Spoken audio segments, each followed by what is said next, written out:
এবার অপার বাংলা উত্তেজনা আজ এপার বাংলার হিলি সীমান্তে এসে লাগলো।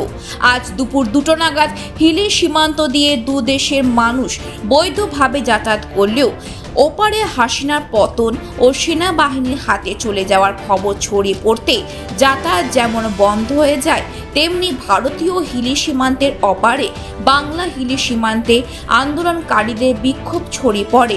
এপার থেকেই দেখা যায় উত্তেজিত জনতা ওপারের একটি বাড়িতে আগুন ধরিয়ে দিচ্ছে, পাশাপাশি বেশ কিছু জায়গায় ভাঙচুর চালায় তারা। এরপরে নিমেষে এপার হিলি সীমান্তে উত্তেজনা আজ ছড়িয়ে পড়ে। বিএসএফ এ সতর্ক হয়ে যায়, চেকপোস্ট বন্ধ করে দেয়া হয়। বাংলাদেশের অবস্থান খুব খারাপ বর্তমানে। এখন জানি না কতক্ষণে এটা পরিস্থিতি ঠান্ডা হবে। এখন কি দেখলেন? এখন দেখলাম বাংলাদেশে আগুন জ্বলছে, কিছু কিছু জায়গায় ভাঙচুর হয়েছে, আর বিনার দিকে প্রস্তাব ছেড়ে দিয়েছে। এক্সপোর্ট ইম্পোর্ট কি চলছে? এক্সপোর্ট ইম্পোর্ট বন্ধ আছে এখন। লোকজন যাতায়াত চালু ছিল, 3টের পর থেকে সম্পূর্ণ বন্ধ হয়ে গেছে। যখন জানা গেছে সরকার নেই, তারপর থেকে সব বন্ধ হয়ে গেছে। কি নাম? আমরা যাচ্ছিলাম, যেতে পারলাম না, ভাঙচুর হচ্ছে। আমাদের গ্রামের বাড়িতে শুনলাম যে আশেপাশে দোকান আছে, ওখানে ভাঙচুর হচ্ছে।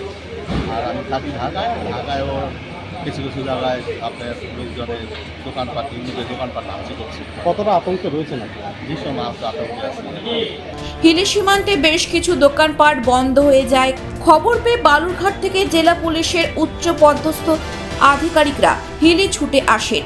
তারা হিলি সীমান্তে প্রহারত বিএসএফ এর উচ্চ পদাধিকারীদের সাথে বৈঠক করে পরিস্থিতির ওপর সতর্ক দৃষ্টি রাখছে বলে জানান জেলা পুলিশ সুপার চিন্ময় মিত্তাল। তবে পরিস্থিতি নিয়ন্ত্রণে রয়েছে বলেও জানান তিনি। এদিকে চেকপোস্ট বন্ধ হয়ে যাওয়ায় দু দেশের মানুষ হিলি সীমান্তে আটকে রয়েছে বলে ইমিগ্রেশন দপ্তর সূত্রে জানা গেছে। পাশাপাশি বন্ধ রয়েছে বৈদেশিক বাণিজ্য। যেসব গাড়ি পণ্য নিয়ে ওপারে আটকে পড়েছেন তাদের নিয়ে চিন্তিত হিলি বৈদেশিক বাণিজ্য অনার্স অ্যাসোসিয়েশনের কর্তা ব্যক্তিরা।